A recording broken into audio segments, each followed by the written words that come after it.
want to get that pin stuck in there. It might be far enough anyway. A little bit more.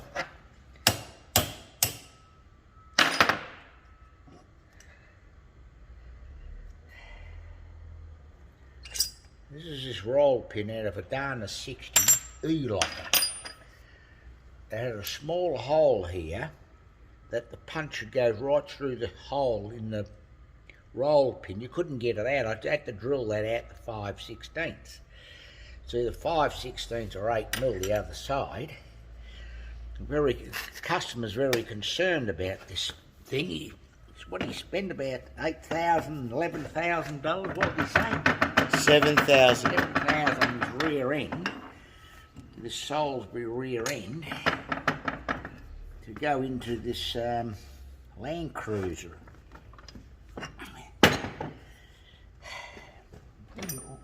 He's concerned about, I don't blame him, is that's the thrust washer that pushed this big truck around, which weighs about 3 tonne. Instead of having the conventional thrust washer around here, some genius in the Eaton Corporation decided he put the washer down there, you see, and there's a gap there. The most obvious place you should have had the washer is around there like that. I'll find a bigger one than this. I'll measure what that gap is. But we want to see where the washer is in this other half. So that's why we're getting this thing apart. Just to see how stupid these pricks are. Real good slip-in fit. A blind man can put this diff together. 2 pinion gears. That's another weakness in the design. They could have 4 in there, couldn't they? Oh, look at that shit. Oh, it's the same. There's a casting down in there, look at that. Unmachined. This washer should have been 3mm thick and made out of 4140. This is probably just a mild steel washer, tough tried it, you know. And that it all gets smashed up, starts smashing up, and all shit goes in there and starts grinding the shit out of there because it hasn't got the surface there to be an effective thrust washer. Whereas that obviously is.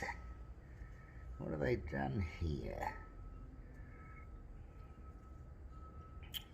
Forged gears. We'd have to put that up in the lathe and get that running through and take a little tiny cut, clean up cut there. There's got a bit of a ridge or something there. And then put this lathe up in the lathe, get it running through sideways and take a clean up cut there. And then work it out what the gap is from there to there. Put that in there to there for possibly a depth mic to arrive at what the thickness of the washer is. This is bullshit, this. This washer in a little tiny Morris Minor would have a bigger washer than that. Little tiny two passenger car weighs about 500 kilos. You can lift it up and park it, light a car. But this is going into a 3-tonne vehicle. They've got that as a thrust washer. They're off their fucking head, these bricks, I'm telling you. The other fucking weakness in this fucking bit of shit is this only having 2 pinion gears. And also this locking arrangement. You've got this locking ring. When it locks and goes bang, bang, this enormous shock load probably smash all that to pieces. Seen it before. Now they got. I marked. That goes down in there. That's sloppy, you can jam sideways even. But that's how it works with the rods pushing up there. Shouldered rods, these. They only go in one way. But he wants all this modified. He's not very happy about only 6 little socket head cap screws, 8mm. They're 8, they must be, they're not 5/16s, I think they're 8mm, these bastards. Yeah, no, these are 8mm because it's 312 now. 8mm fractionally bigger than 5/16. The metric key, you'd fit it. So he wants to drill these out and put 7/16 in there. After all, it is taking the side thrust and radial load of this piece here, always trying to get away. And put the thrust washer there. What's the advantage of putting it there? Can anyone explain from this Eaton Corporation the advantage of putting it there?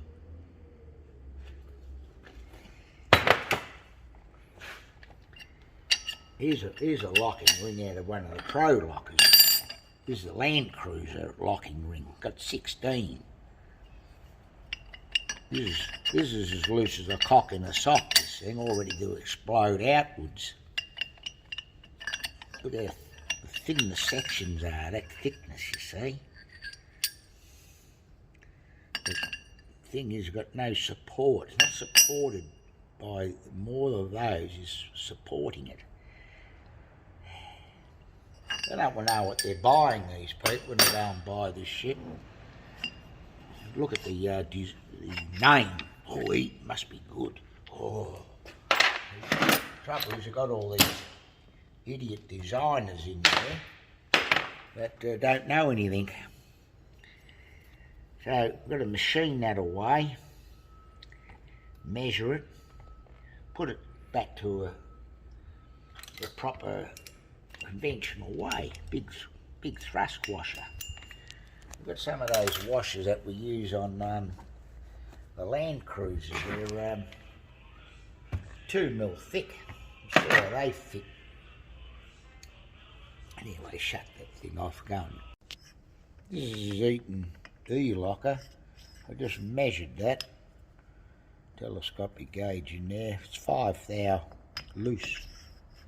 Brand new, never been used. Straight out of the box. Already loose.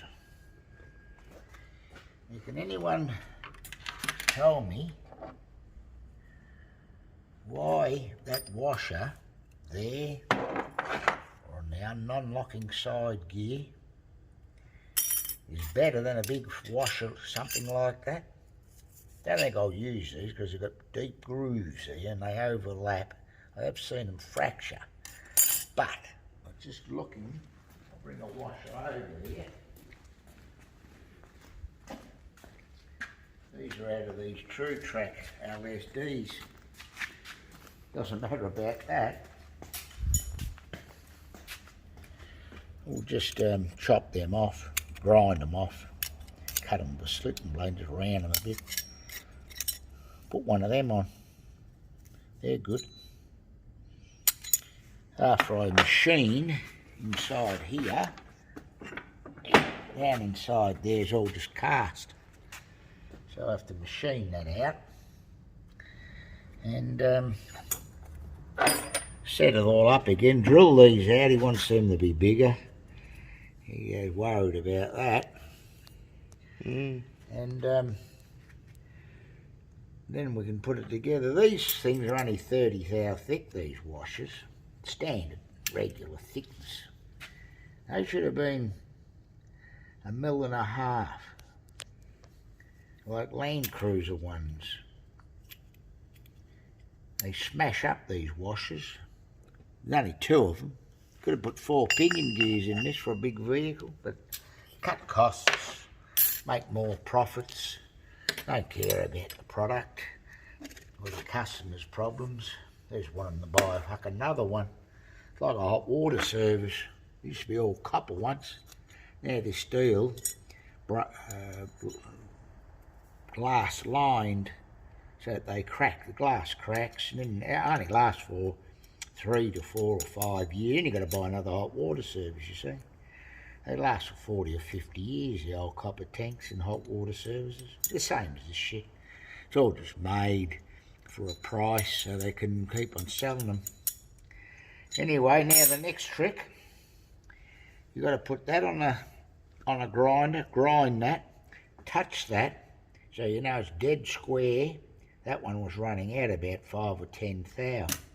That one was relatively true, but it's still got had a gap between there because when that original washer is there, there was a space there. See that? They got all that. Now, why do you want a gear flopping around like that? Two gears are getting pushing here all the time. You've got a bent housing. This gear is trying to do that when the housings are out of alignment.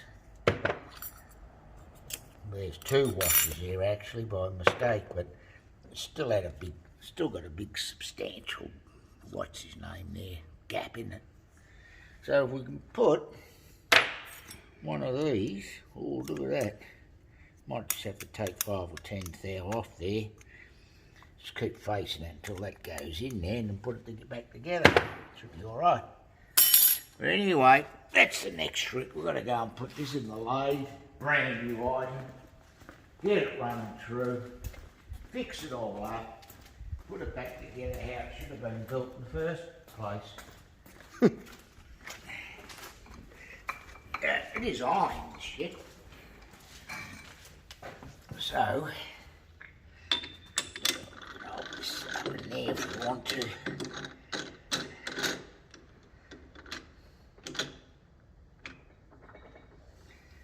Good.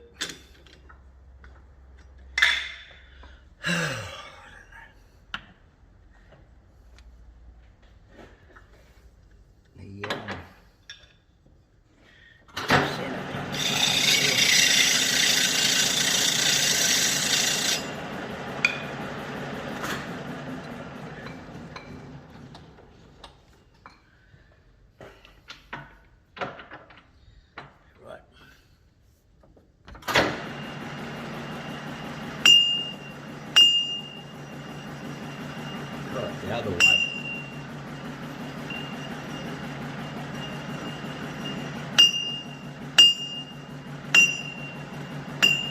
You always watch your sleeve on there, huh?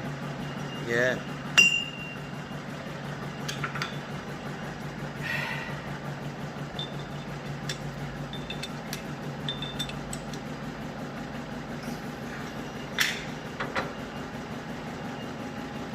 This side.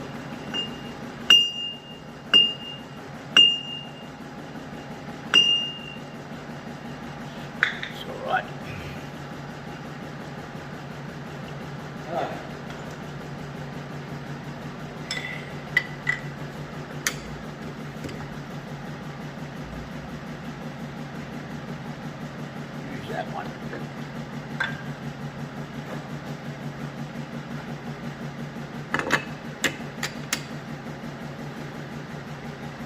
Go.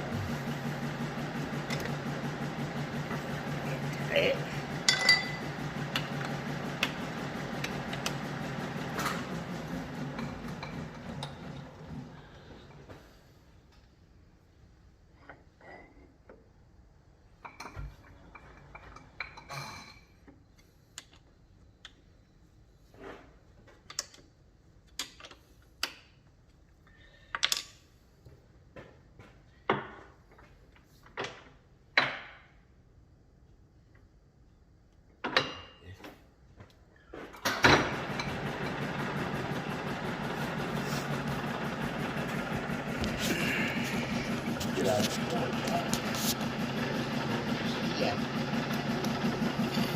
Yeah, let's see what I'm doing.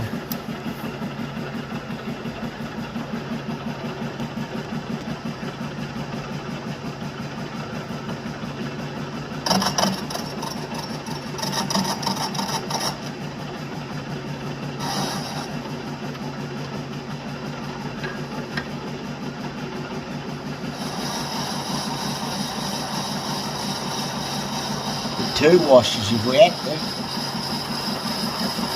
Doesn't matter.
coming up then. But anyway,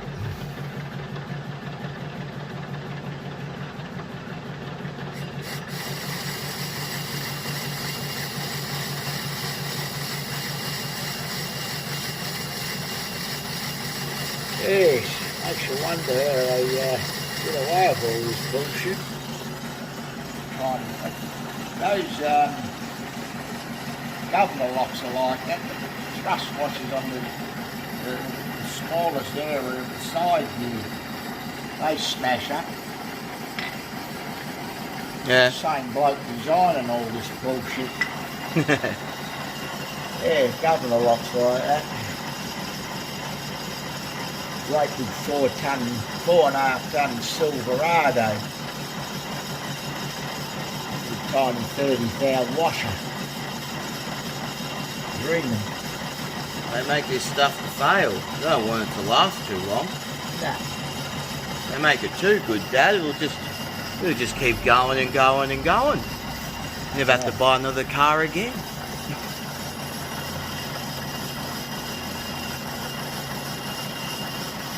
To be a professional engineer, what do they call them? A design engineer. You have to make shit that fails. That's how you become. Can't even design a wheel. A little patch there, I think. Look. Yeah. Anyway, we have to arrive at what the distance is there, because now what you should always do, sometimes torque reaction will open and throw something out like that. We'll double check and see whether it's still true. That's still alright. Torque reaction throws it all out. That's why I've only got on 210 instead of that 390. Anyway, you've got to gauge what has to come off there. Just one of the flat surface to start with. So, I'll just get the airline.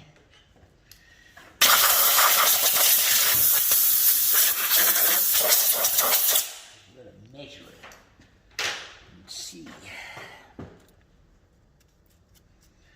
Anyway. So, take a measurement there. Maybe that depth might fit down in there, might be too narrow, I don't know.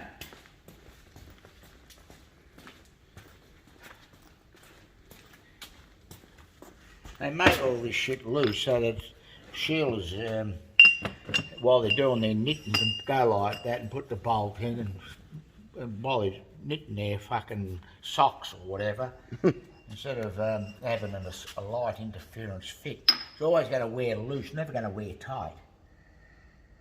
But anyway, we'll get that depth mic we want.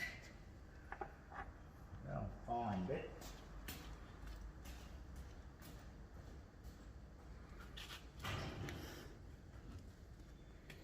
See if that fit down in there to start with. Will it? Oh, it nearly does. You could put it on a ring. Fit on that one, of course. So, still set it up. Or you can measure that one with feeler gauges anyway. You just measure it with vernier. Yeah. We'll do that. Yeah, here's a couple of verniers. Where's that good one I had? Excuse bloody that here.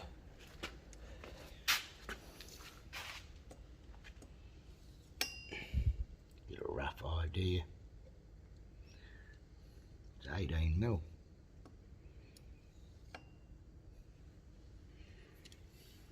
It's got the washer on it, see? It's 20 and a half. 20 and a half. So you need 2.5, don't you? 18, 20, 2.5 mil. What are these washers? It's 1.6. Just put 2 of these on. Just take more off it, you see. That's why I don't worry about it. I've got 1,000,000 of them out of the other failure, American failure, out of these true tracks. Bulbs will wash and blow up all the time. So, let's get 2 of them.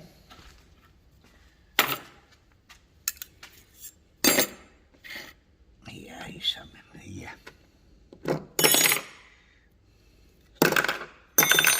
2 of those on. So 1.63. Have a 3mm washer, won't you? Just take more off it. That's what you do. So, as I say, I'm going to have to chop this off, put them on there, measure, and would know, work it out. 2.5, 3 1/4. It's a half and a 0.2, 0.7. 7 balls and 28, about 30 there you've got to take off there. And you put this in, you just throw that in the rubbish tin, good for nothing. Hey, 2 of those pricks on there, beautiful. Last forever. These are like hardened and washers, these. Good material. It wouldn't be mild steel. And anyway, I've got 1,000,000 of these. The other, so, I'll go and cut these off and come back, shut the machine off.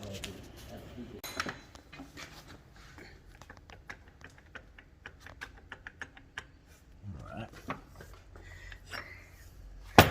I'm sure that it needed about 30 thou off it if we were going to put 2 in there, but we'll put 2 in and see if it locks up.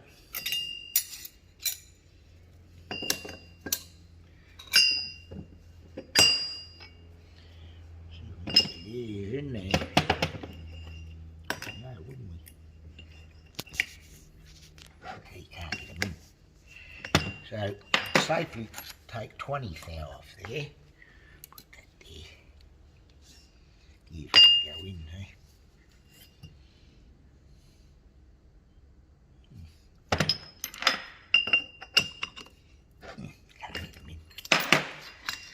So, we're at 103 again. And instead of using this shit pot, little tiny socket head cap screws, these heads are even lower than the socket head cap screw. This is 7/16, it goes in a 9-inch Ford Crown wheel. We just spot face that. So plenty of material there. Look at the thickness of it. You put a 1/2-inch bolt if you really wanted to. 7/16 will shut it up. Why put something miniature and risk a failure, whereas it's just common sense. You can just use something that you think's going to be okay. I can't work out how they reckon that's going to be okay. Rocks in their head. Seeing all the millions of failures there, and that's why I mean we're all in business fixing diffs because the pricks can't design things properly. Using shit bearings, wrong angular bearings, 9 inches, so 450 thou apart of 9 inches, I think, from memory. Instead of making it about 1 inch apart, the pilot would never wear out.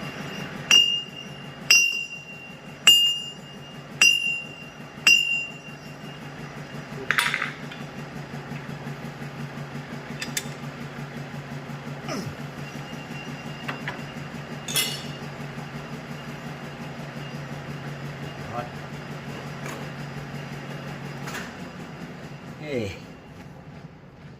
So we can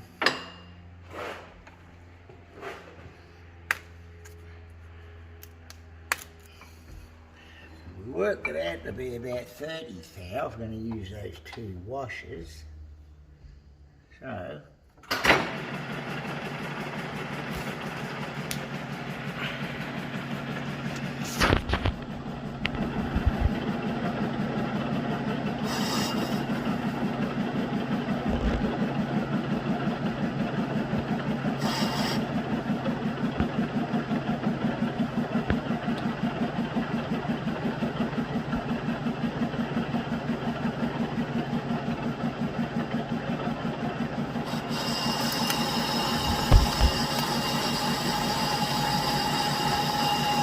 can bring the shit over to here and see it all goes together without taking it out of the lathe too, can't we?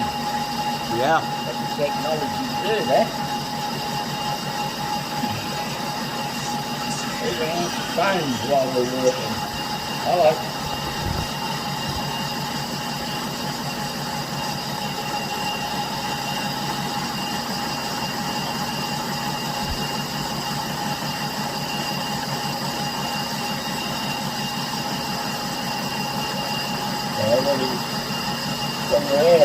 There's no problem at the moment, huh?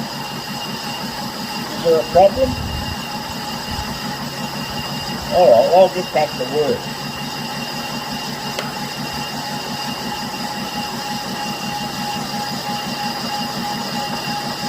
Put a pole in it, eh? Set the bird alarm off. Your mother found the code. Put it, shut it off. Just the one that told me about it. Okay.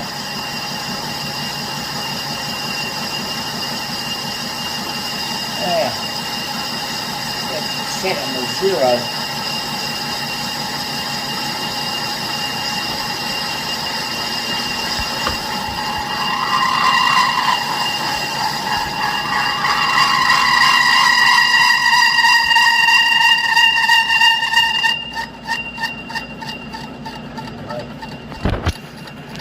Just there. What about that one? We'll use that one.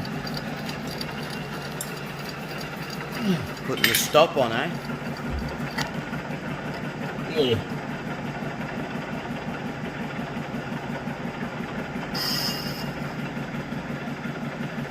Alright. We'll bring the tool and what's his name's over here.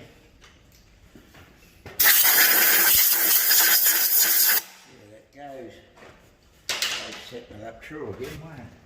Mm-hmm.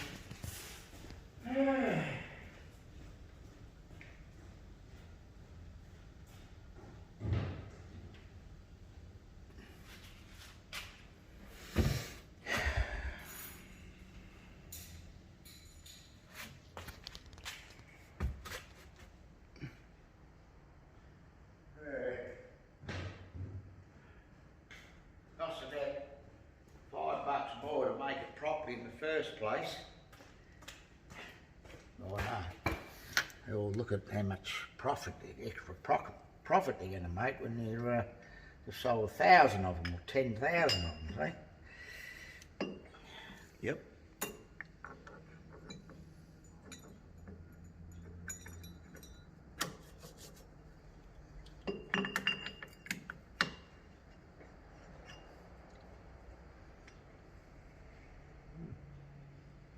So once more. Ooh. We want another 10 there.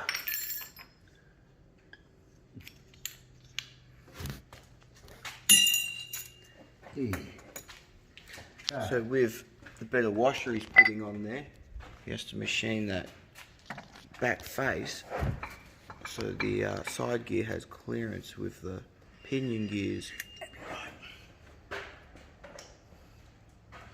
Alright.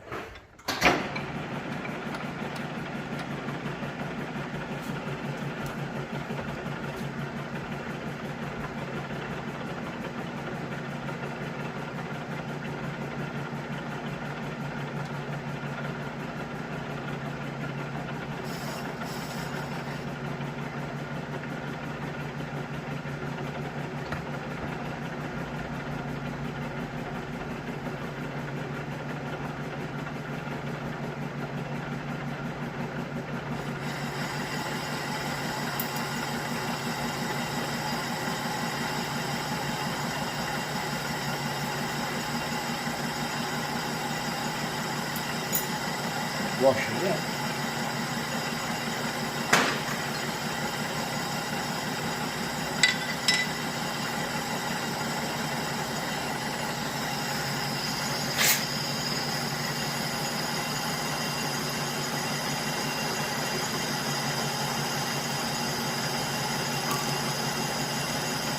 Yeah.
Goes in now.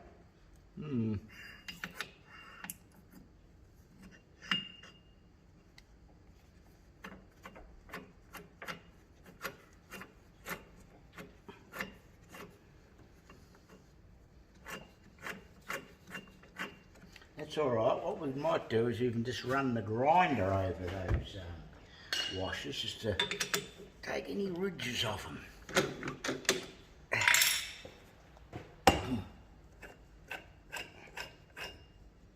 They still need a bit more. Still needs a little bit more of that because, look, see this? You got that in there.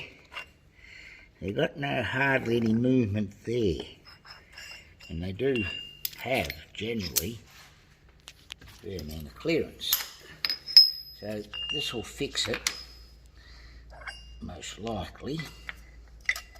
You just touch these up now. Won't take long.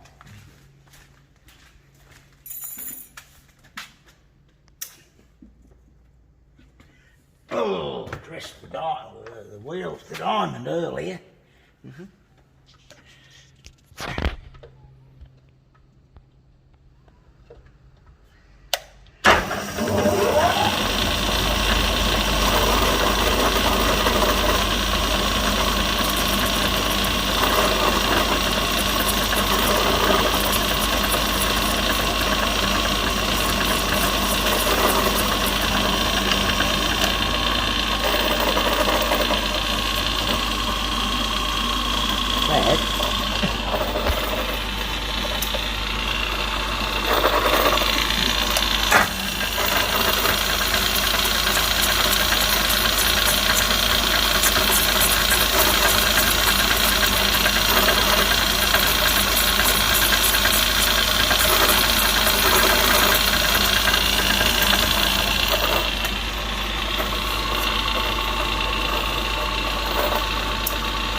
Anyway, this is fixing.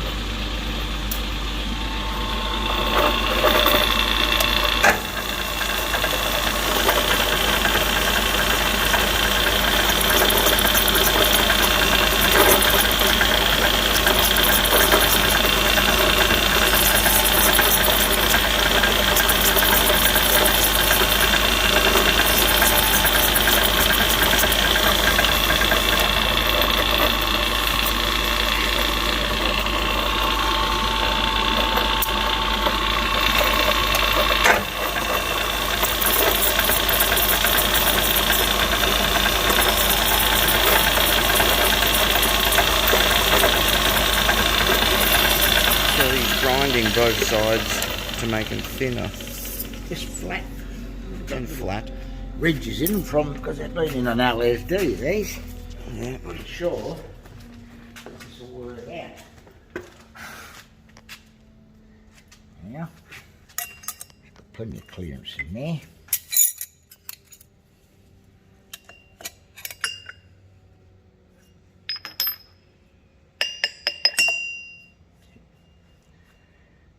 They'll put it in the right way.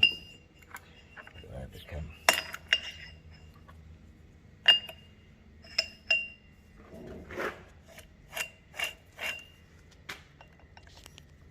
not too bad now. That's all right. So all we've got to do is make this hole, get the pin to come out from this end so you don't have to root round, take all this bullshit off. Magnetic, electromagnetic, you know. Yeah.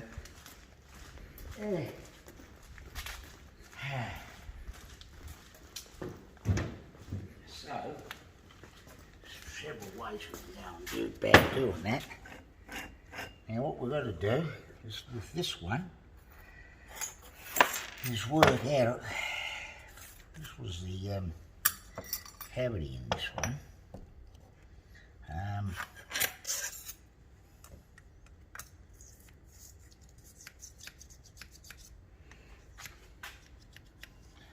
seems to be that thickness there. Micrometer. Look at that here. Hung the mic up in that.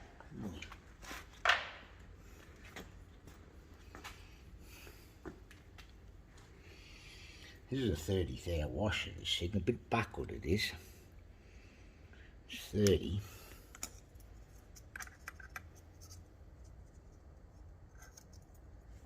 Be 35. So that we can grind this one down, touch this up. There's 65.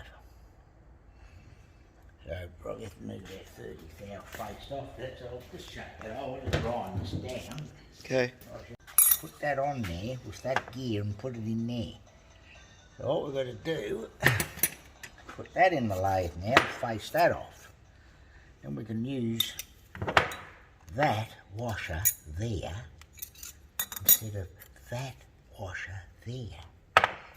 Now, can someone explain to me, some of these knowledgeable viewers that I get replies on, why that one is better than that one?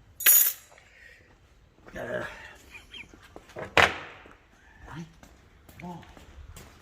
Why is it so, Ollie? Hey? I can't work it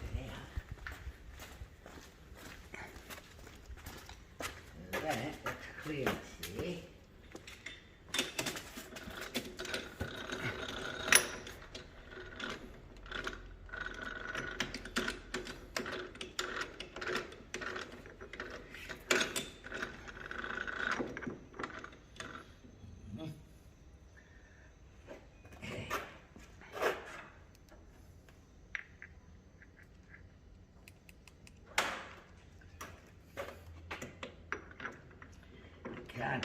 We'll have to drop that bearing off there, Ned.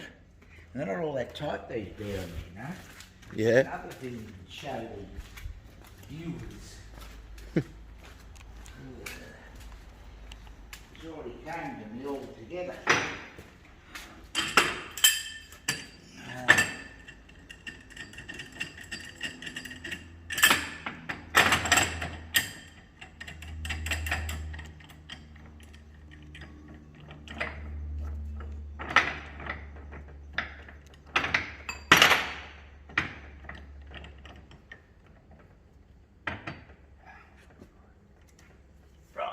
The other one seemed to come up pretty easily.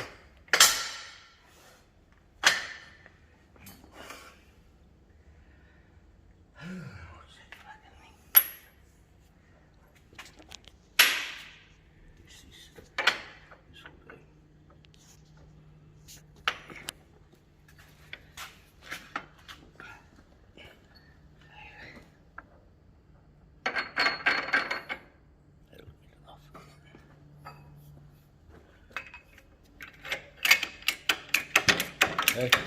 Not very tight. No. I don't know whether they put lock, they haven't put Loctite on them. There's no Loctite on this. No. So anyway, we'll go and take 20 thou off it. And then we'll try assembling it and see what happens. Mm-hmm. We can drill and tap all the holes. And we'll do how we wanted it.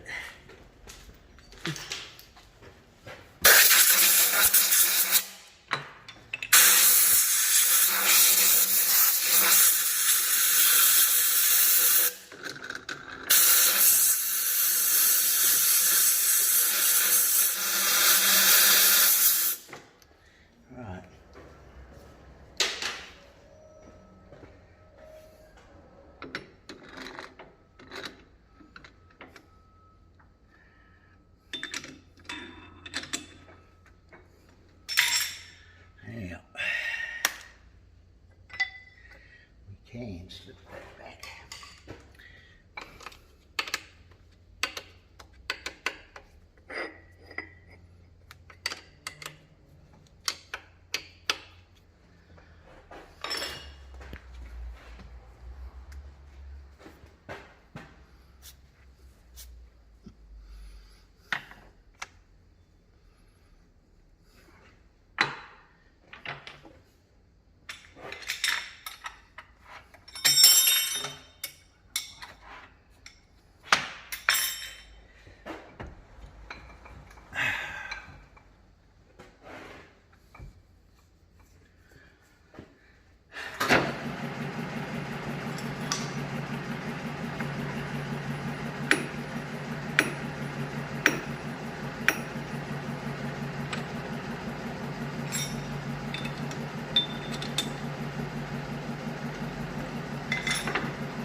Oh.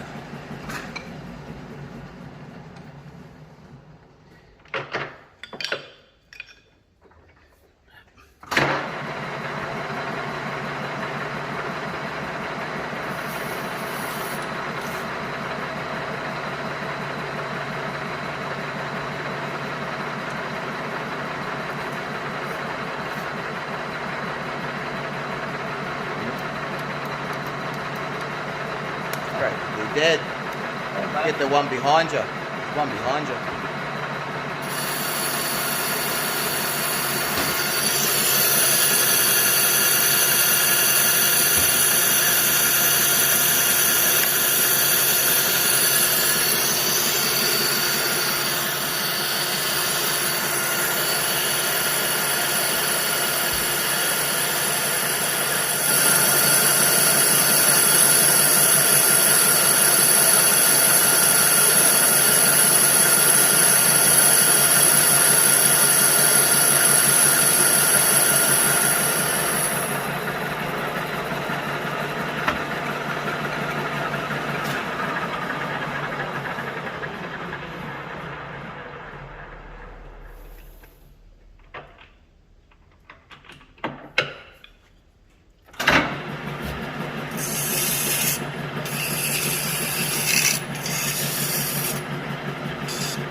Try that.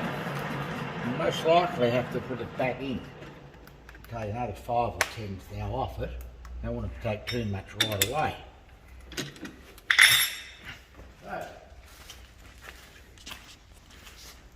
So pause it or pause the video?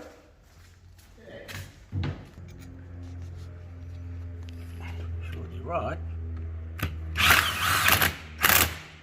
Feel that one go down slowly. Let's see. Half hanging out here too. Well, they turn, see, but they're tight. So it just wants a bit more off it. See?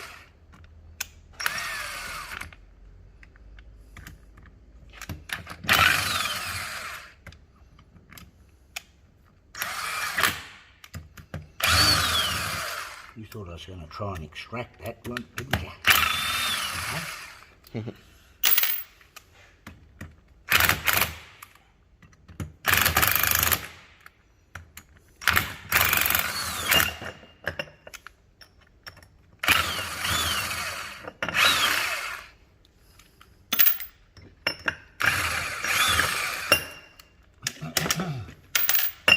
Anyway.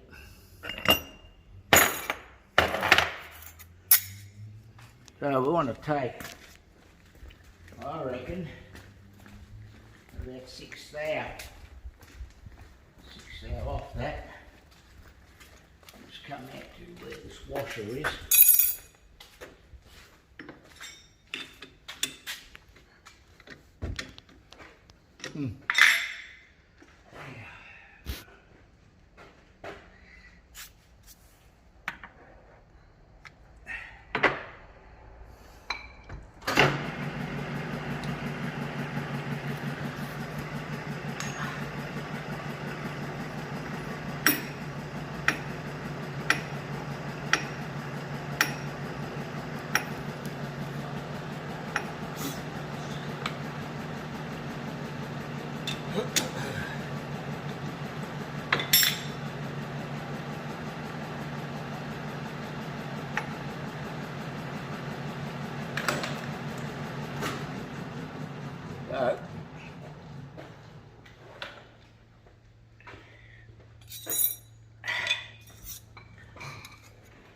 Washer, about 3/8 off there.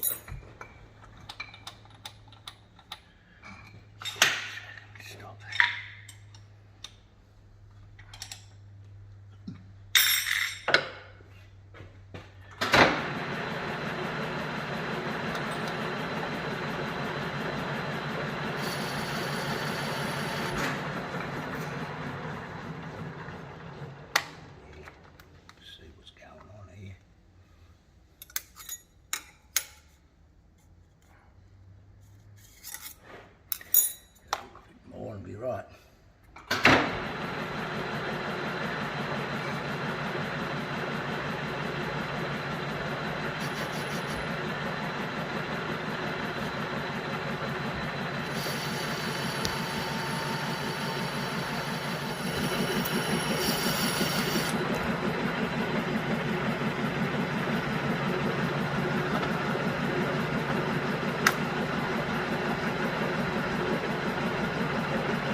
So,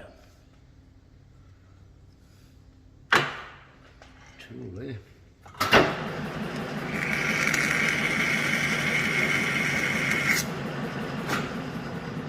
So I'll go and try it again. I reckon it'll be right this time. Yeah, 6 there.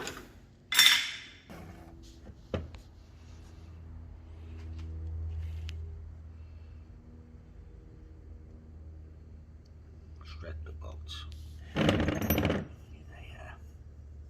Marked in there. See where it was.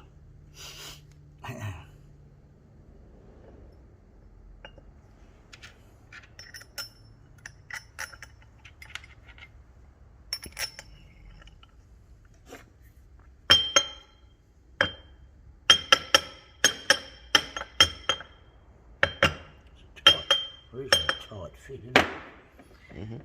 Right.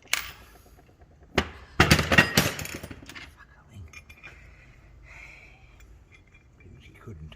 I reckon 354s didn't exist.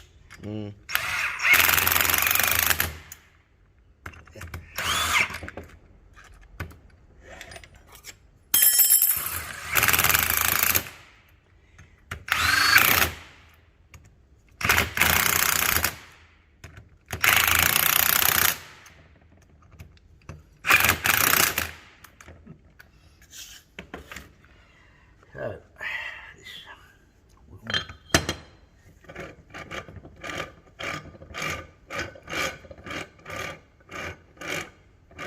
turn around, isn't it? Yeah. Let's get the soft hammer and smack it down a bit more. It might want to go down more, the bolts might not be doing it. Surprised if it does. These will do.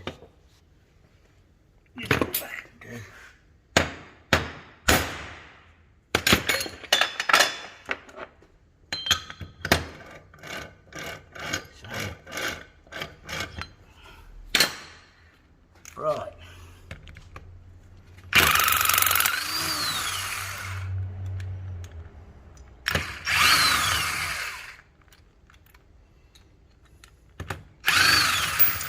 Stop this then or what? Yep.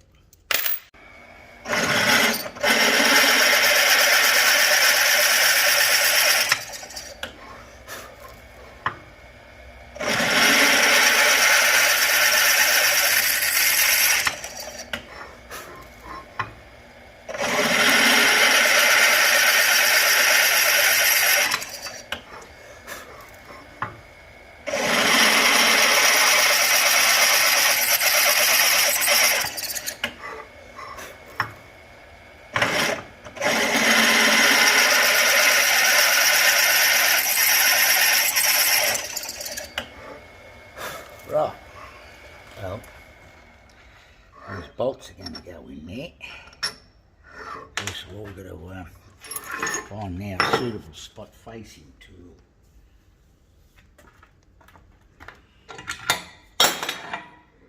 Grab a, that's a 5/8 socket, Nev. Grab a 5/8 socket, stop your machine.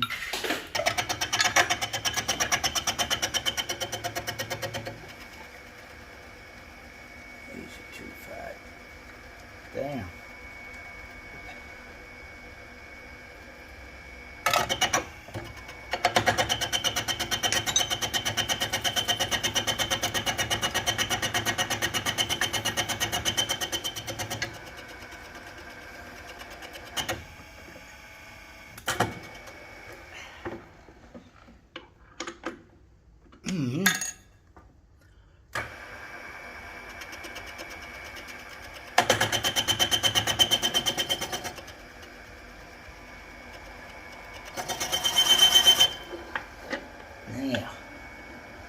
Now we'll see if that tool is big enough.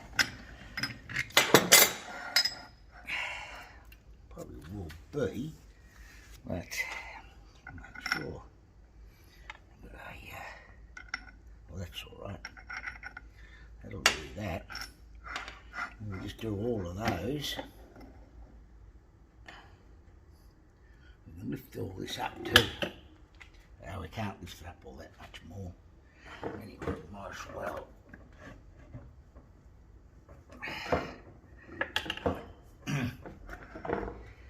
yeah, so I don't think nothing will worry this thing. 7/16 bolts in it. Carries heavy loads, this guy.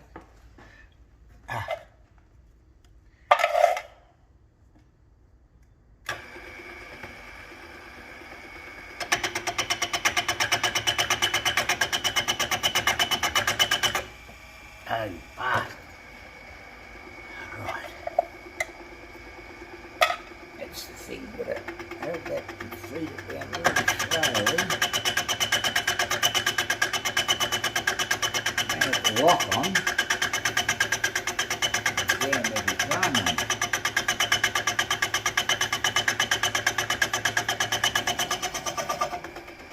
Quick way of spot placing things instead of rooting around in that machining centre and spending half a day setting everything up.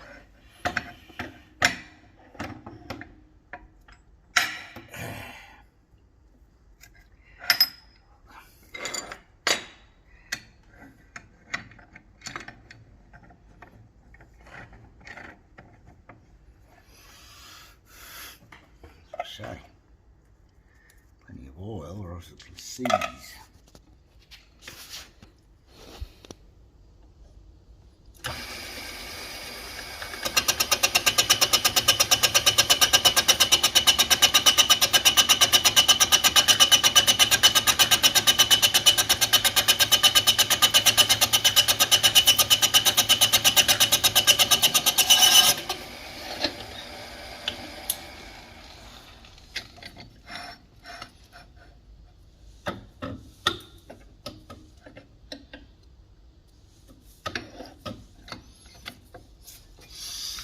This weld a bit of square high-speed steel, a bit of mild steel rod.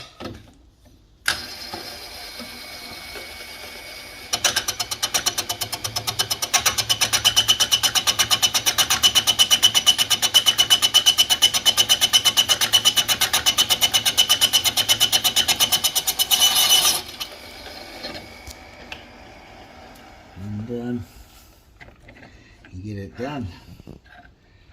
Really easy. Still got the extractor, original extractor ones there.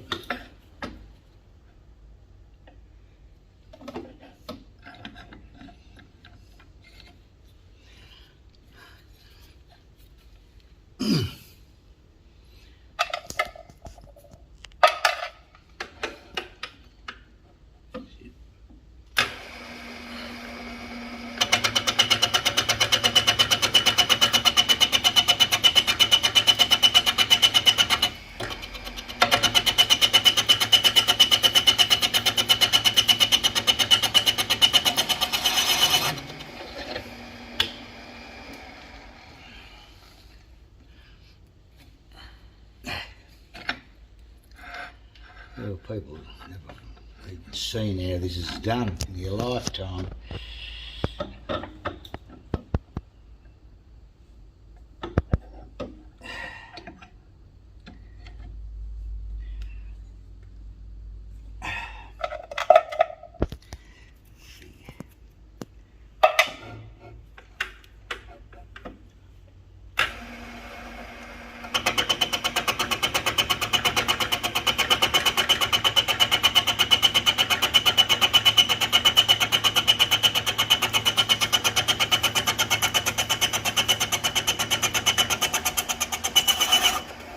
Right. See all the different ones we have? Hey? What's that? See all the different ones we've made up? They're all... Here's dozens of different things we've made over the years. All we can do is put this chamfering tool in.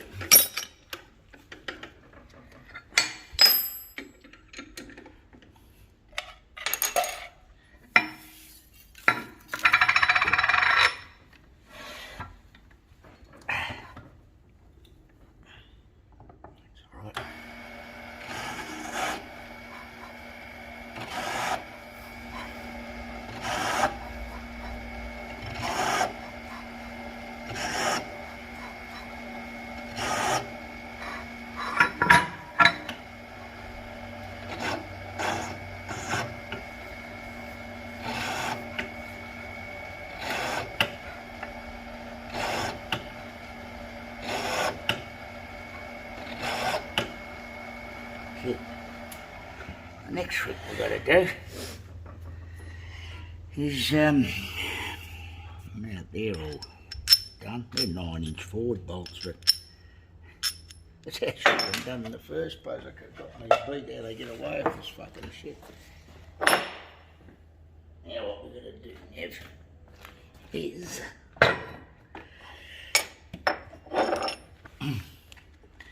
just tap that. Now, don't use that to shoot the holes, but we can get smaller ones that we've got here. There's that one.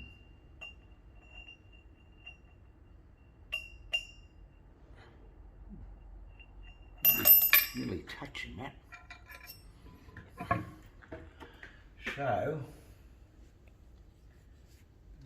what's another one of them, I think. That's clearing it, that one. I'll do a machine down that bastard, I don't know. I think I probably might as well machine for this.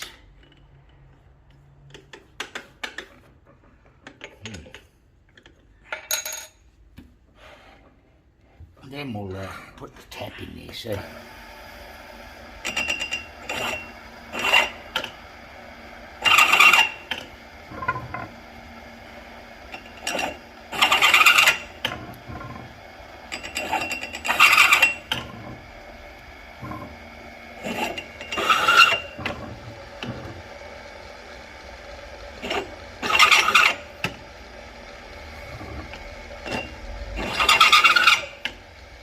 Anyway, that.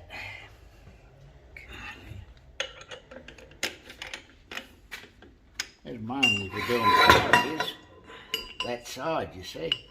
Because you can't get all this shit down close. This is in the olden days. Alright, now, so, now what we're going to do,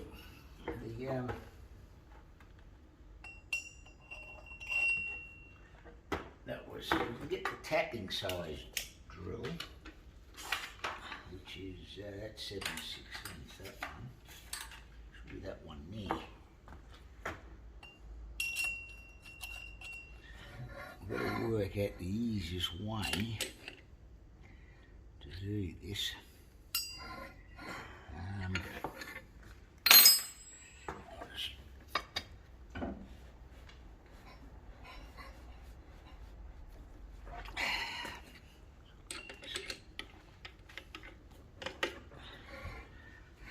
So, how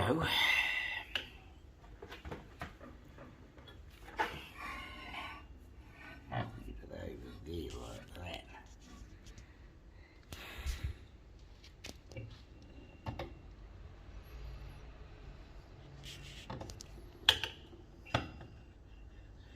Thing is, what we'll have to do now is put something down there with a big G clamp holding it, so it doesn't start turning around on us. Thinking what we can use. Reluctant to got here.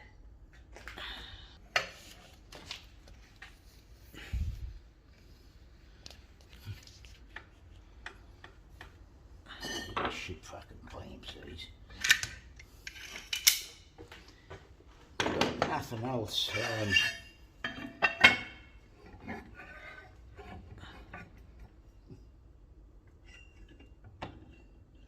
Nothing.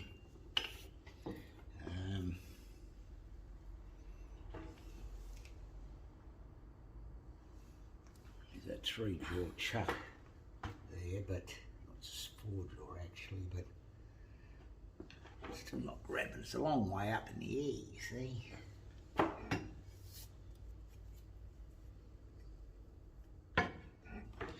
Well, the only thing we can do is we'll have to just clamp them. We'll span it down in here. I'll have to get the T-bolts. Pause this for a sec. Lose them. Put the whole fucking lot on. Put another nut here.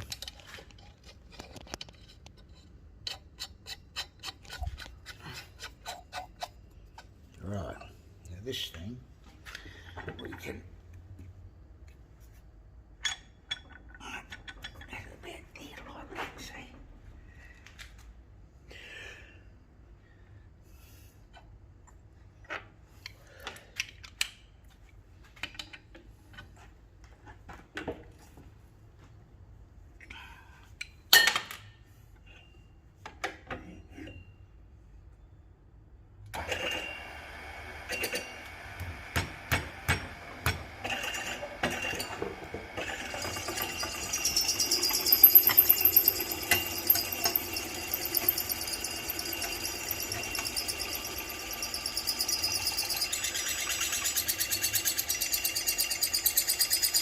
that's centered it.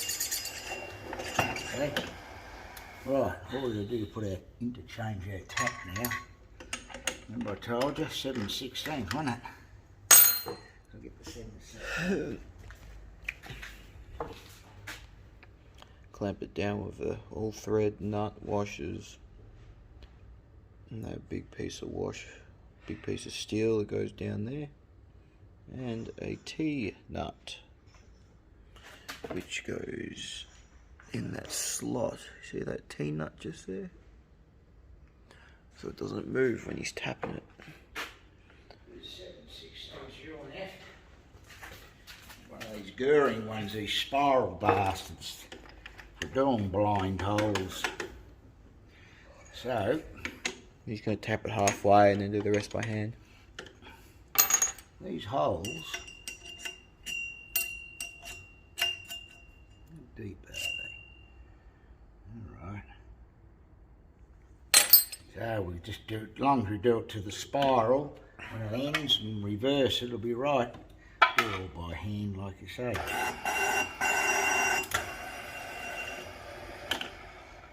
Nothing wrong with that, is there? So, just got to remember to interchange. 25/64, so that's the one.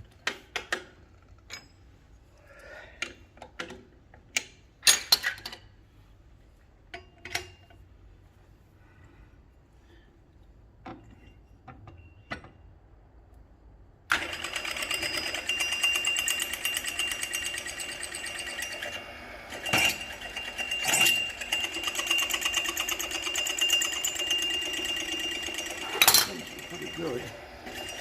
Right.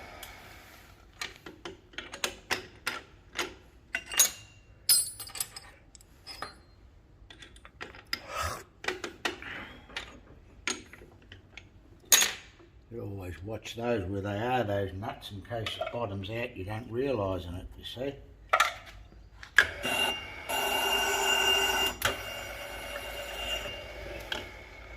So,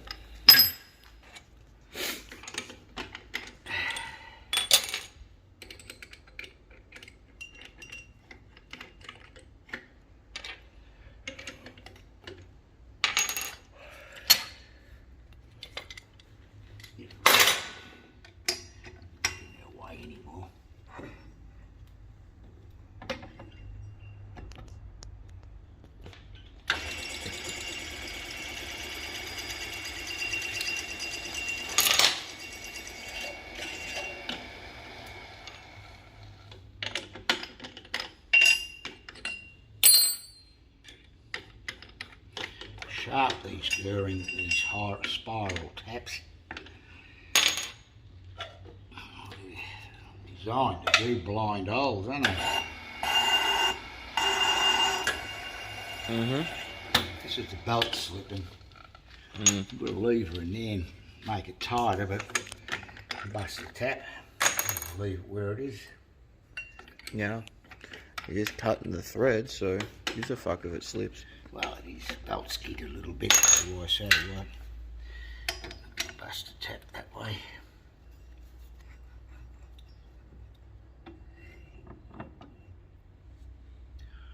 You can run it in reverse. You run this drill in reverse. Where you're setting that, see?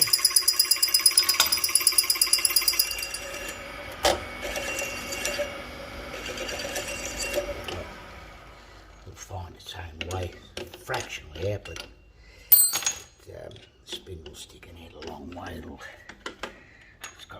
clamps on the holes. Yeah.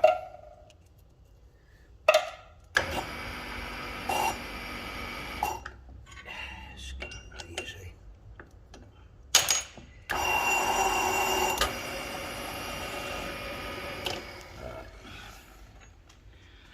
Anyway, put this all back together tomorrow. Then I can start putting the thing together with a crown and pinion, different ratio. I've got to fix up someone's fucking shit manufactured items before you even start doing the job. I didn't know he had this fucking thing in this thing. He rang me up from the bush a couple of months ago. Asked us whether we could change the Dana 6 to do a 354. I said, yeah, it's a standard ratio. You sure? I said, just put it down. I said, I've got gears. Come from, what did he say? Was it Yak? Or,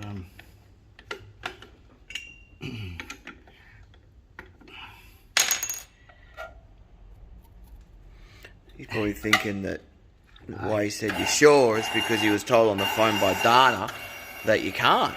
I don't know why. Dana They should would know. have told him that. They might have had a new bloke on or something that doesn't know what crown and pinions are. They bought it from some joint in Australia here from Dana themselves. Yeah. You've got to have all the books and stuff, didn't you?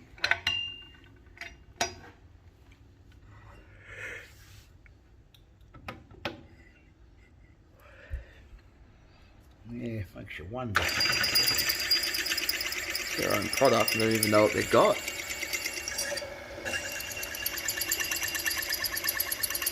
Yeah. It's funny when you swing that handle around to make the drill head go up and down, the camera sort of does this weird movement thing. Like, The camera does. I think it might be focusing or something. I don't know what it's doing. Oh, yeah. Well, anyway.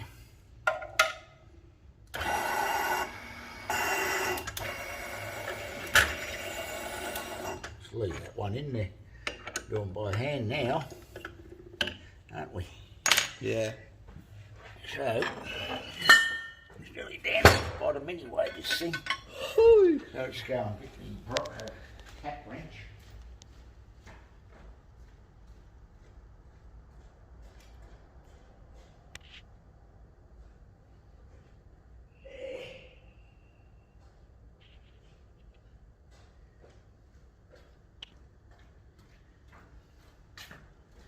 So, You definitely won't be getting any warranty from Dana now. nah. Make it better and they don't warranty it. Well, his great-great-grandchildren might wear the planetary gears out, and they might inquire, and they'll say, "Oh, we don't make them like that anymore." Well, they must have done that in the olden days, Dana Spicer. Oh, they're pretty good, those old cunts and that, only years ago. They've got all these young blokes in the design shops now, just fuck things.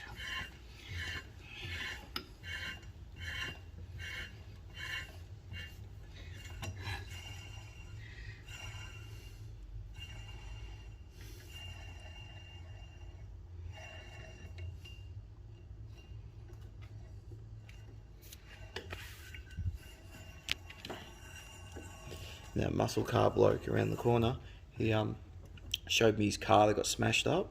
Mm-hmm. And he said he had to get the parts from America. It cost like $7,000 or something. And I said, "Oh fuck, you had to pay for that, did you?" He's like, "No, the insurance paid for it." And then he said he made, because the insurance was paying for it, he made sure that he ordered the expensive parts because they let him order it, you know. Mm.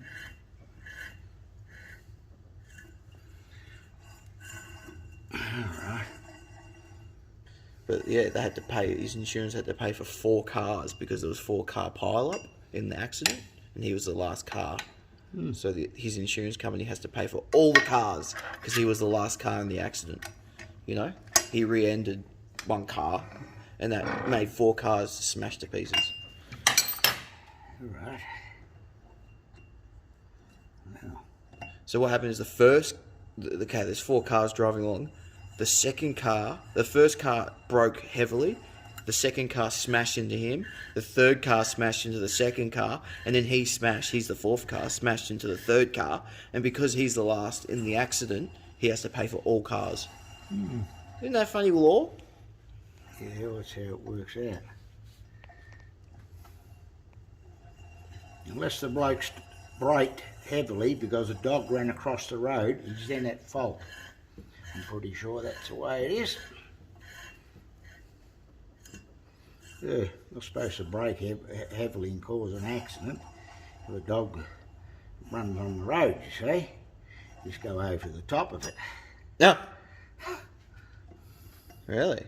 Yeah. What happens if it's like a little kid? Well, if human, you've got to stop, of course. No, nothing goes second. A human life second to nothing. Yeah. But tell these councillors in their bushfires there, and you can't even cut a tree on your property because an ant might live underneath one of the branches or something. I can't even take fallen limbs down on the side of the road, and that's how where the bushfires run along all the uncleared sides of the roads. That's all of them. Went up people's driveways and burnt their houses down. And cost people their lives because all these greens in the council. So, that thing.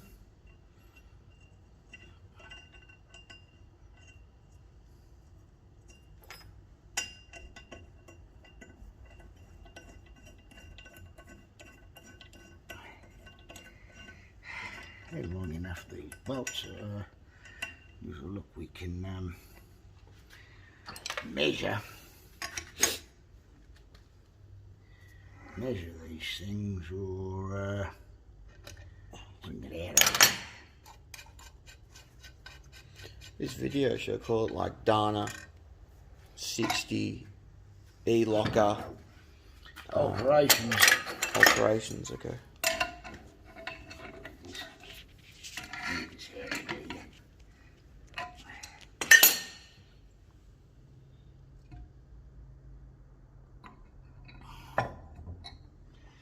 Now,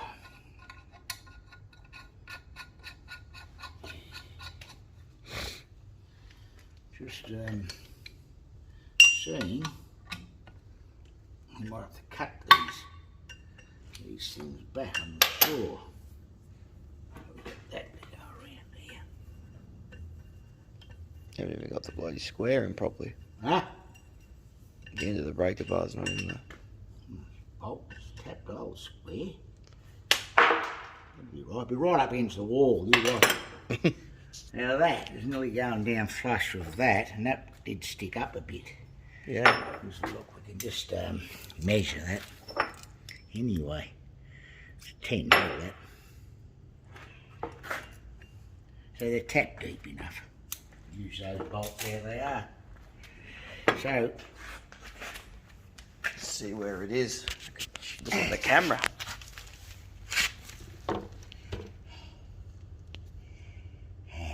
Where is it? light, grab the light. Yeah. Here it is. Must be my lucky day. Don't say that, you have a car accident on the way home. Oh well, I might be lucky too. Anyway. I'll stop this. Yeah. Only way to get that cross shaft out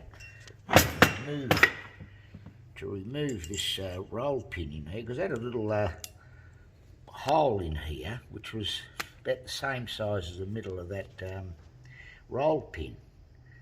Put a punch in there, started jamming in there, so I had to drill that out with 5/16 drill, put a flat bottom drill in there until it was hitting the roll pin so I could get it out. We're not going to use that again. We've made up got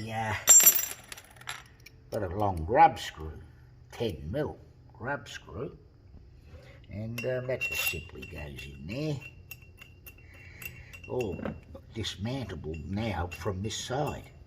So you just nip that up, can't get away, can't come out that way because that cover plate goes there, doesn't it?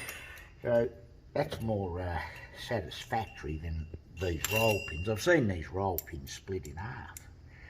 This is a solid stainless steel one, that's all he had, but it's pretty tough stuff, stainless. The other thing I've done now is made that 7/16 instead of those little tiny screws.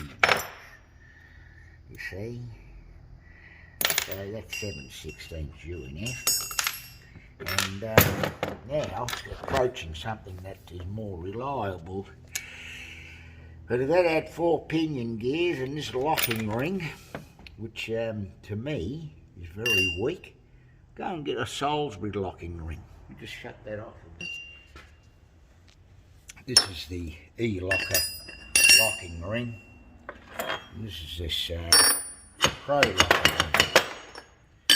What do you reckon? Which is the strongest? Huh? You reckon that's going to smash up as quick as that one? These are the side gears.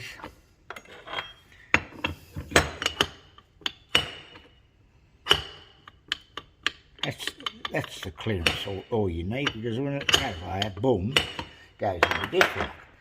This thing will suffer extra shock loads. Bang, bang. That probably represents, well, 6 of those, isn't it? 6. From there to there, will turn around about a third of a, or a quarter of a revolution perhaps there. Quarter, anyway, you'd work it out. But the difference is the size of these gears. See that? Plus it's got 4 pinion gears, of course. Big pinion gears in there. These Got 4. 4 1, pinion. 2, 3, 4. Right. These ones. It's got 2. Only got 2. They've got big washers behind those things. 60 thou. I think they're a millimetre actually. They made them.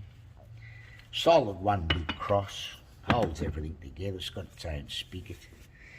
There's no comparison in strength. This thing will blow up in 5 minutes compared to this one. It's going to go pull one of these apart to put new bearings in it. Been in there for 20 years. It's still like brand new. But anyway, people, they just want to make stuff cheap, sell it, sell another one when it blows up. But anyway, they've got big thrust washers. See the thickness of the thrust washers in this. Yeah. It's 1.5 mil thick. But anyway, that's the comparison between products. So we'll just stick this together and we'll talk about this thing. I'll pause it. Yeah. Now.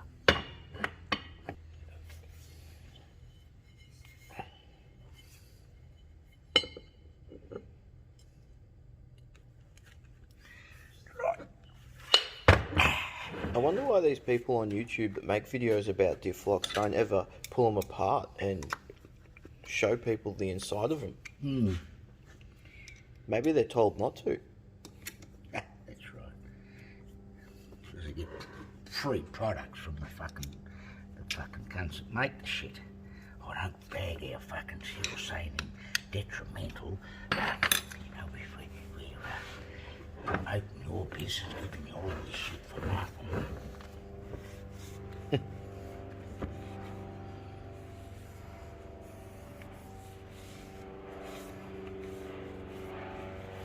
Right, so let's get rid of this over here.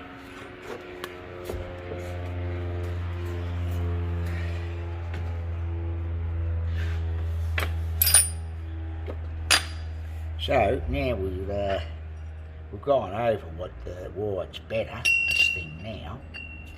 And there, come out here. Don't you mean you've gone over why the e-locker is not as good? Instead of saying better? Obvious. Yeah, things that are obvious to you, Dad, ain't obvious to the normal person. Get your machine going. Put this light on, eh? I can see, but anyway, yeah. This housing is a Dana housing. Down to 60. Which that elocker is going to go in. See what they done here? They made all this thin. The core box, sand box, should have been made bigger, leaving more material on there. This come here with these shims down each side. I just grabbed the whole carrier in my hands and pulled it out. Had no tension on the bearings. This other side's got two thin shims. This is a track. This putting it, building it that way, because you can get these down.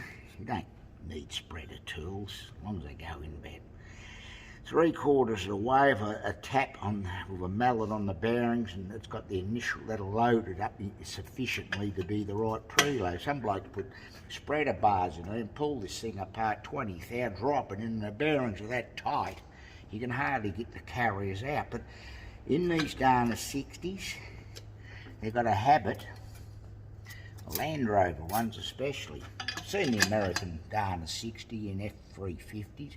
This bearing starts skidding around. And where's the step in here? I've seen a step in there 2 mil deep. We made a fly cutter, it's mounted in there. We drove it off the end of a big slow moving drill, and it cut this square again. Then we put washers in there.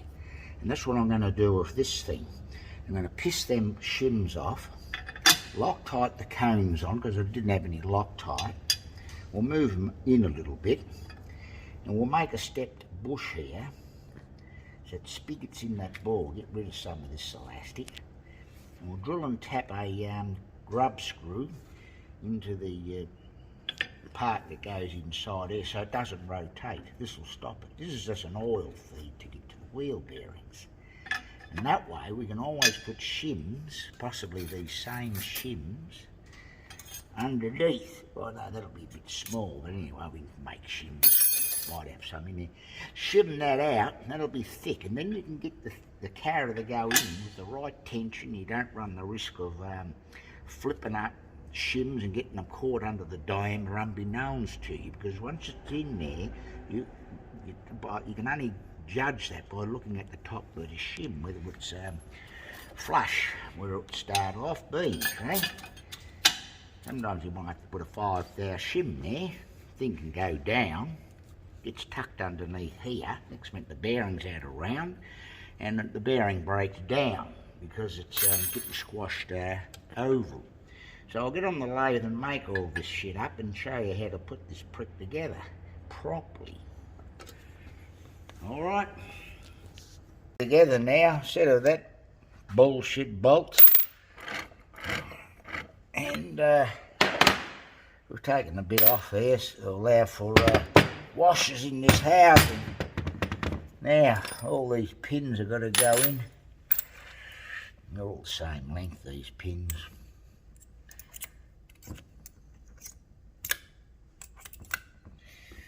I'm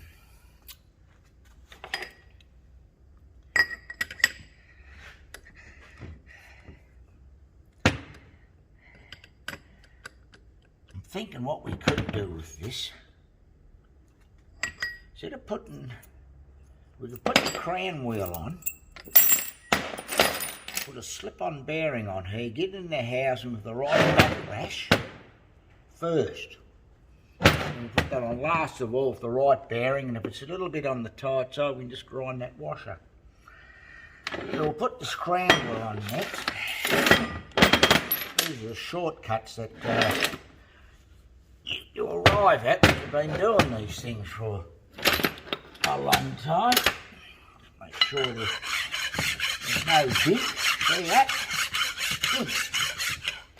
See that? It highlights the bits, doesn't it? It drops around.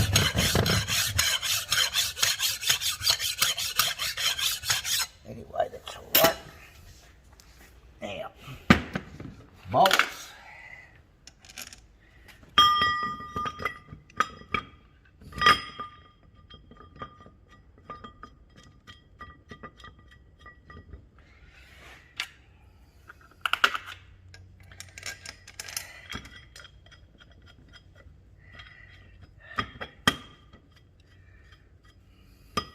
Here's the gun. Yeah, you can pull these up, and it wasn't all that tight, this carrier, I noticed anyway. The fit, that is. Yeah, he's...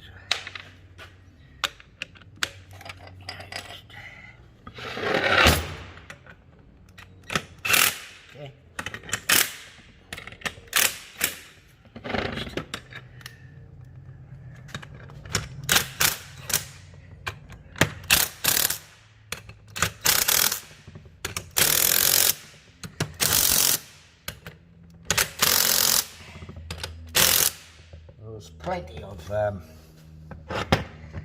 There was plenty of what's his name there, threads in them to do that. Try and pull them up square.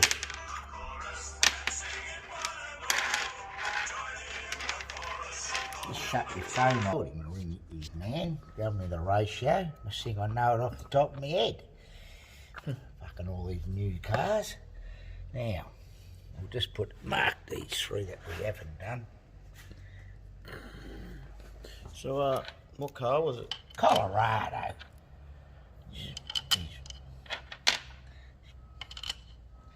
Banjo diff. Got them true tracks in them standard.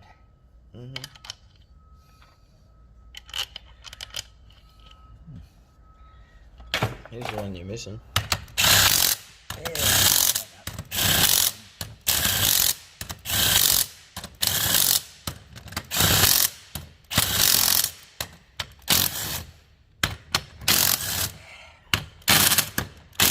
Oh, we better I remember to crisscross the tension of the bolts, eh? Oh, it's like an engine block, this. Hey, an engine, head on an engine, see? Oh, yeah, crisscross, one there. Oh, yeah, fucking steel. What are they fucking on about?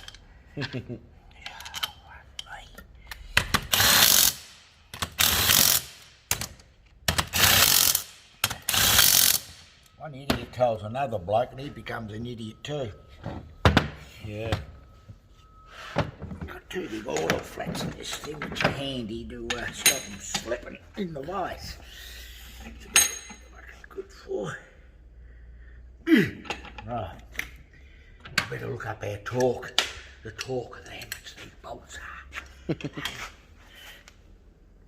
are. I'll wait on the crisscross. I better do the crisscrossing.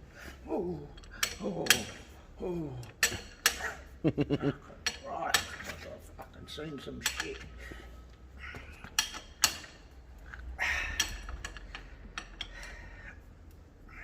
There was a gasket between the crown wheel and the fucking carrier. Pull them up as tight as they'll go. That's all you do. Don't need fork wrenches. You know, the grade 8 bolts, these bastards. Take Superman to bust one of these bolts. These are extended breaker bars, these anyway, not the standard length breaker. About 18 inches long, these bars. That's alright. They're not going to come loose. So all the gears seem to be got they're nice in there. Look at that. Now, so all we've got to do is slam this crown carrier bearing on. We'll have the slip-on one on the other side because we're going to get that, put the electromagnet on it. We'll find a tool to fix this.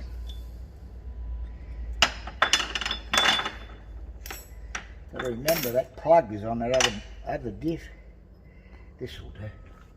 What are you saying? The plug? What about it? Plug. Did you put that plug back on that front? Yeah. E-locker? Yeah. All right.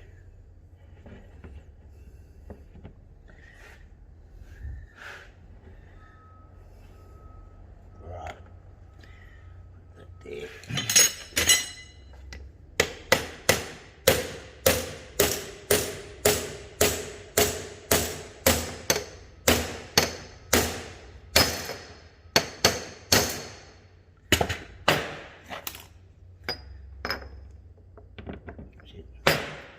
So that's fully down. So we've got slip-on bearings on these. All we've got to do is get that, what was it, 359 or bearings of these things. 387A. Should have some of them.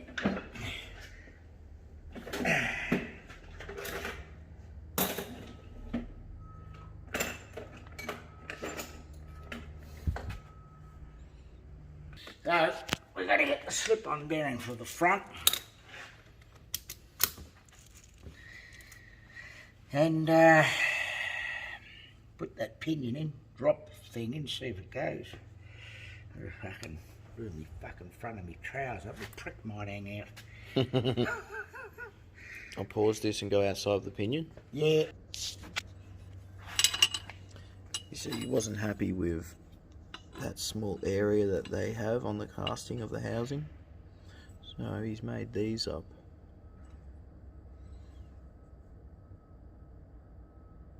So that diameter fits down in there.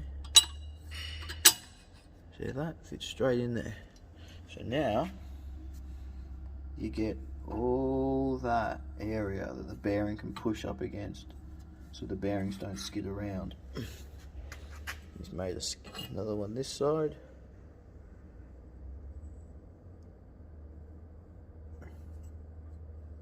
Steel washers.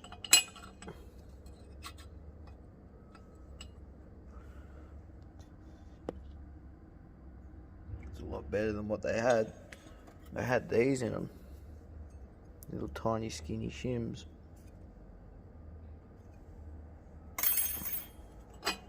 It's a lot better, don't you think?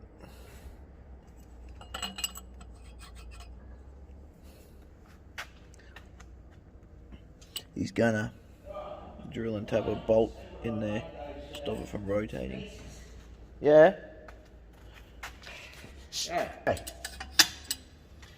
Many of the times this bearing turns around, not enough material here. They turn around in Land Rovers all the time and we're into these. Going to 60s. Seen them in F350s too, I think we mentioned that. But anyway, we can just get an idea. See, it's got clearance, can't ever get out. And all we'll do is drill up, once we arrive at where the preload and backlash is, by either adding shims there, we'll drill a hole and put a 3/16 roll pin sticking up, it'll drop in there. Can't get away, can it? No. Can't rotate. But anyway, we'll have a quick look first how this is.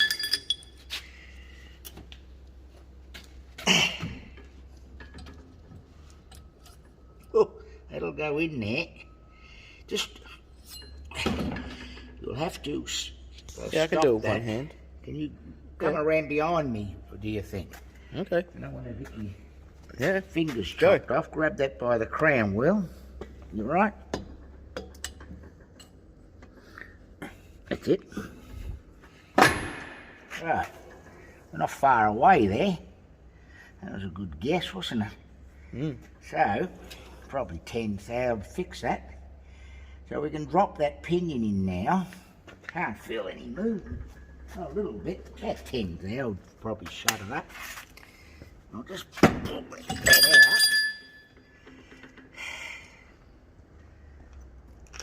out. We'll get the pinion in.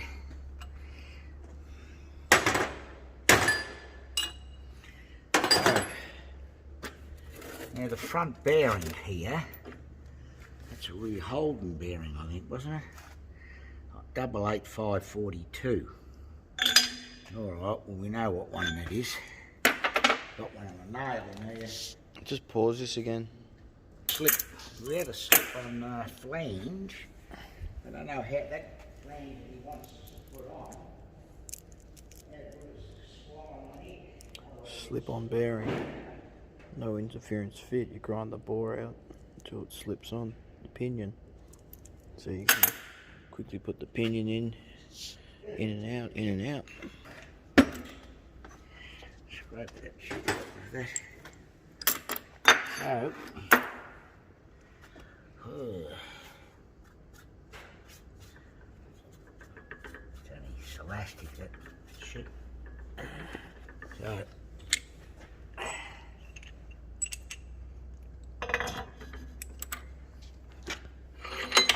sling it down that.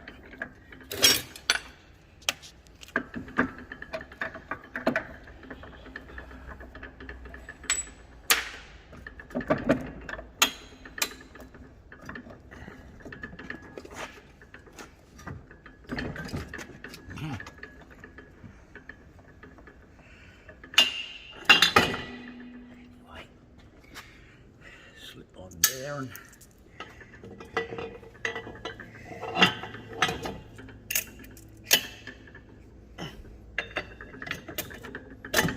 it. Washer, nut.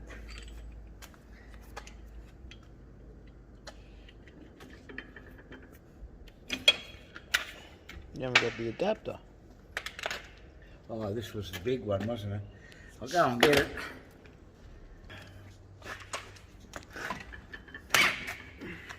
This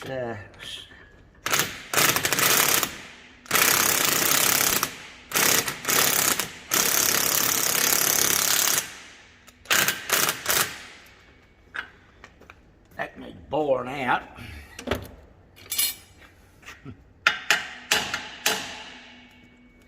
Anyway, we can get a mark off that.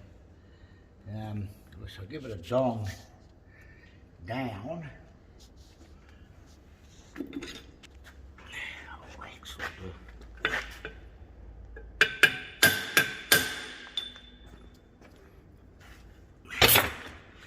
Anyway.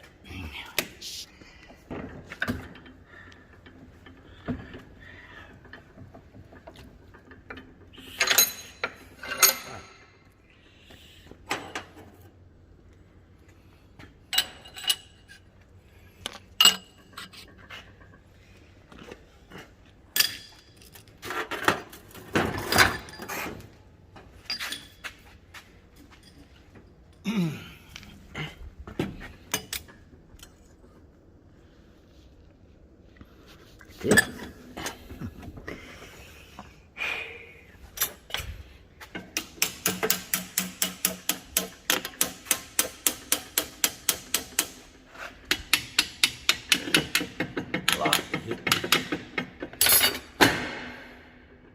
Right.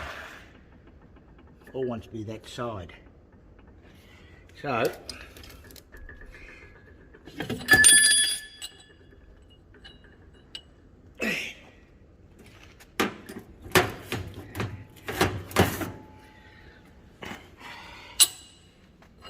all we're going to do, find a 10th hour shimmies.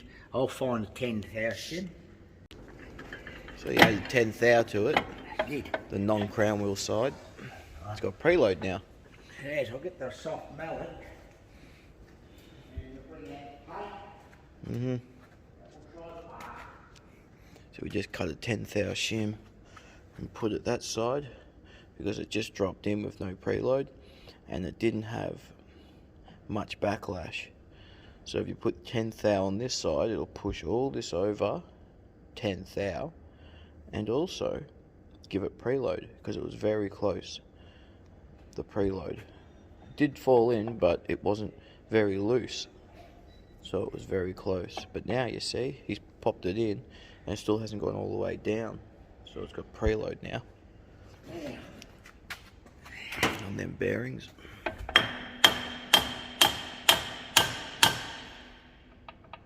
Probably become a bit tighter once you put the new one on. It's not far off being right now. In and in. You must have done this before, Dad. Well, they never used to, I don't think they used to mark them. Now the socket to undo those, what happened? You don't know. Don't know. Well, it might be a movie, a film, mate. Got to prepare all this shit.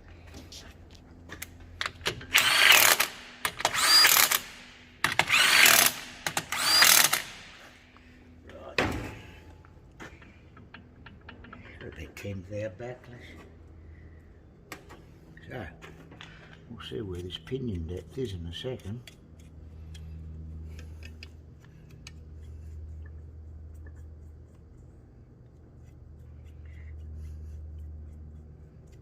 All right.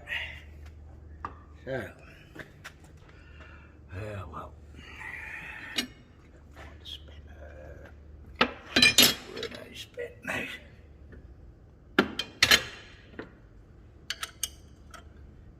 16s, isn't it? Okay. Now,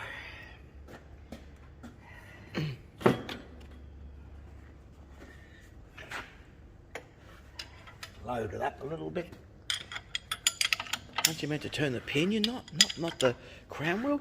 Oh, someone to do that. I don't.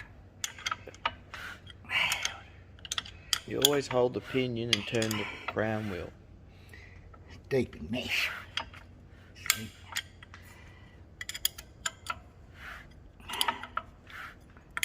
Some people on YouTube hold the crown wheel and turn the pinion.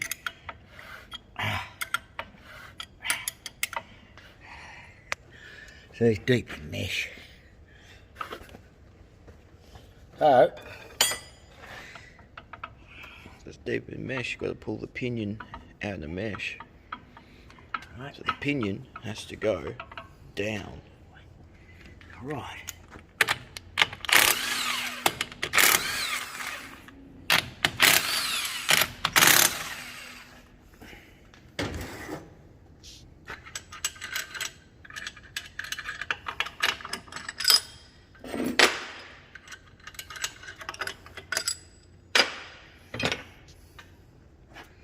We've got these holes here which can be helpful to extract this thing.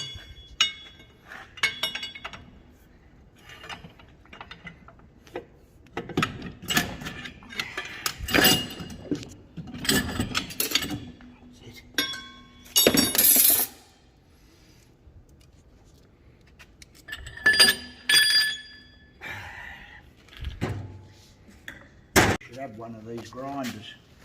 This one here, give them a fucking education.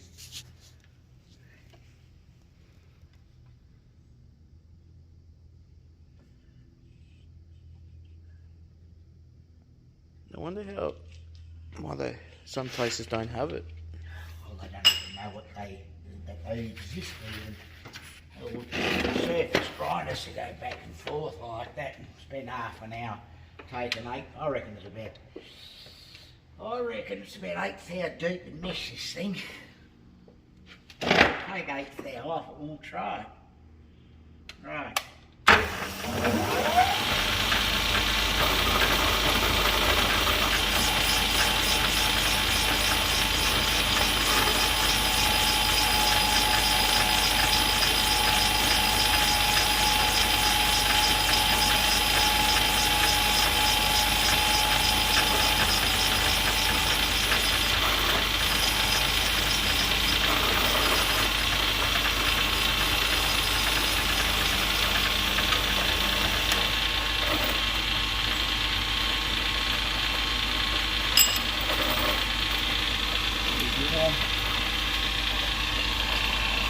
That's it.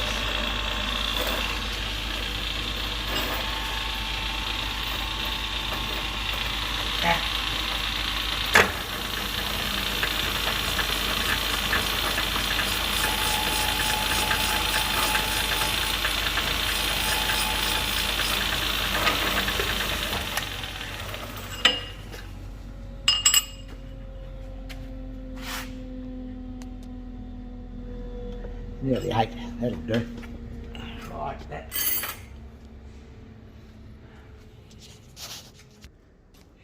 So the pinion's in there, slip on bearing, put your flange on after that. And the nut and washer's up there too.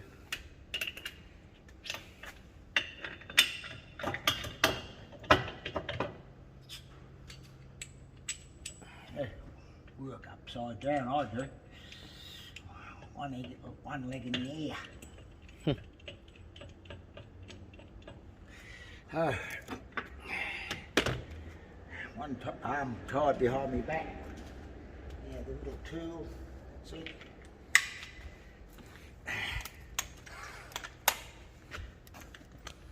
Yeah.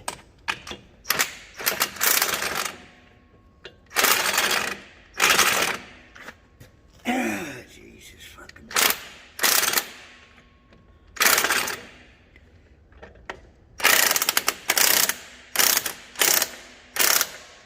Yeah. That's all right.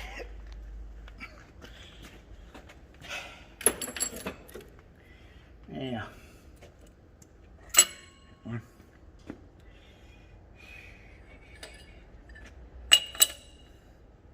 Yeah, they should have made these divs. Protect that face at all costs. Make it easy to assemble. There'd be people that like buying bastards there.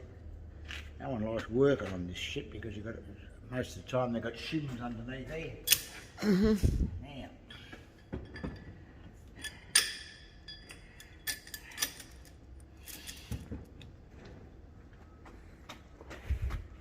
it'll be Samson will lift these fucking cuts up and down all the time, one end at a time. Shit. Yeah, my mallet. It's over there. And the welder.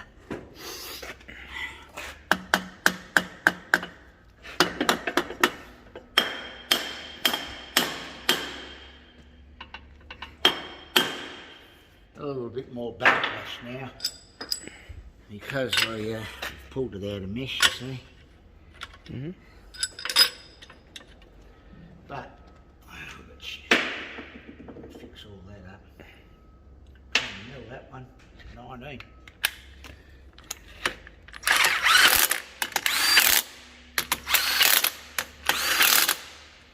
But that won't matter.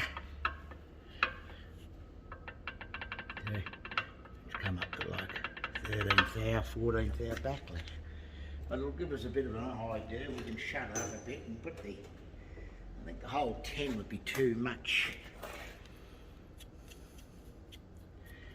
But anyway, I might want to come out more here, it's hard to tell. So you paint these bastards up. There. Nice rag here. Now, the workshop. Now, the spanner I was using had a ground end. I've got to clear all this shit out of here so I can work efficiently. There it is. That's always you. You just throw everything on the table and walk away to the next job. Yeah, because I'm going all the time. I don't have a lackey like those Yankee Doodle dandies have. They have Mexicans working for them. Slave labour. Still slavery in America, you know. When I come to work, I don't get paid. Here, paying for laying in bed. Good doll, yeah. So it's still favouring into mesh. Not far, but I reckon. So I'll go and get the indicator. I reckon it's about 13 hour backlash that. We'll get the indicator, pause it.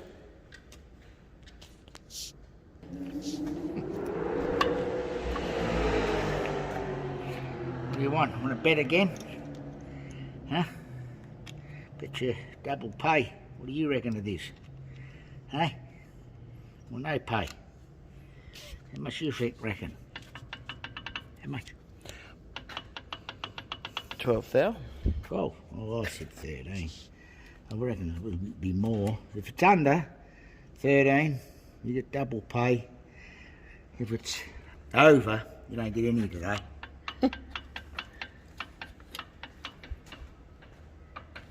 Got 9, according to that. I win.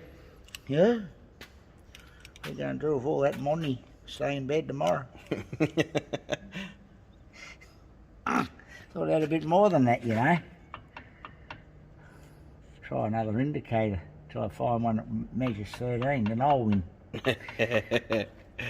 Anyway, it's got right on 10. It's felt more than that. So, the mark wants to, like, come down. Normally when it marks up tall, it's got excessive backlash. But anyway, what we'll do, we'll take another 3 or 4 thou off that bearing, try it again. We'll put the we can put the new bearing on there, and it'll probably be tight. We might have to grind some off that washer. And anyway, I'll get it out. I'll pause it, yeah. I'll get out of here. I don't want to picture. This housing, I'll put that light on it even, might be better, eh? Yeah. There's hardly any material there. They should alter their core box to leave more iron on there, because how they put this thing together, they've got shims here. You're supposed to slide that down there. Well, that can be very difficult when you've got only a 5 thou shim there. You can't, unless you use a spreader tool, of course. That's because you can push the washer down and tuck it underneath the bearing. So we didn't like that system. So we've made up this system. You put shims on here. Put that in there. Now they've got a solid piece to go down onto, same as that side. Now we've had all this in, but we've got you'll see how tight this is, because that side might need loosening or grinding down.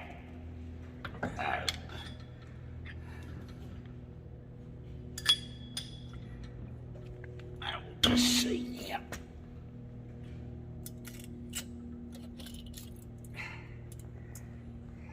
Right.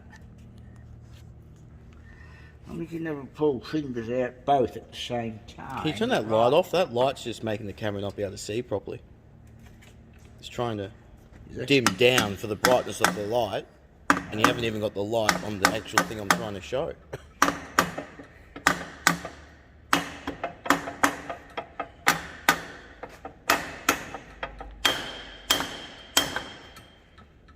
It's got the right preload now. It's alright. You don't have to take this out to grind that one down. I thought it might have been tight because I had a slip-on bearing on there. And just left all this off, so it'd be easy to go in and out. So anyway, so we can lock this up for the last time now. So they go here. Right. It's right in then. It's the right way. Now, 3/4 or 19mm.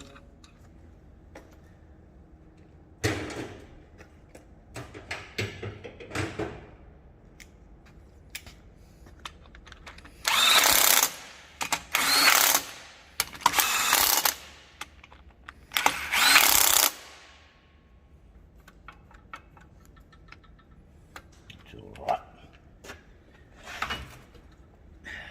Turn this off then, eh? Well, just show them how you don't need to fucking root round with torque wrenches.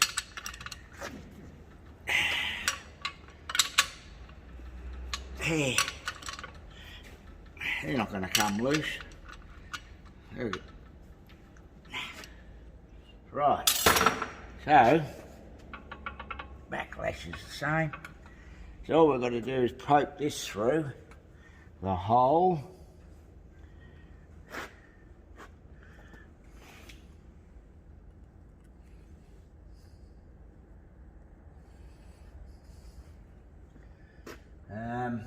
That's probably the only benefit of e-lockers.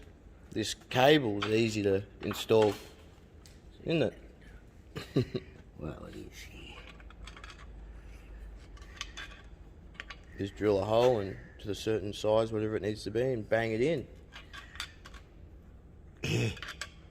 No threading or tapping or anything you need to do there. Anyway, I'll turn this off now, yeah? Yeah, we'll put a bead of elastic on that. So, all we're going to do is chuck the cover plate on this now, and it's all over. That's got the clearance there. That's it. Now, the cover plate. It's over there underneath the rag.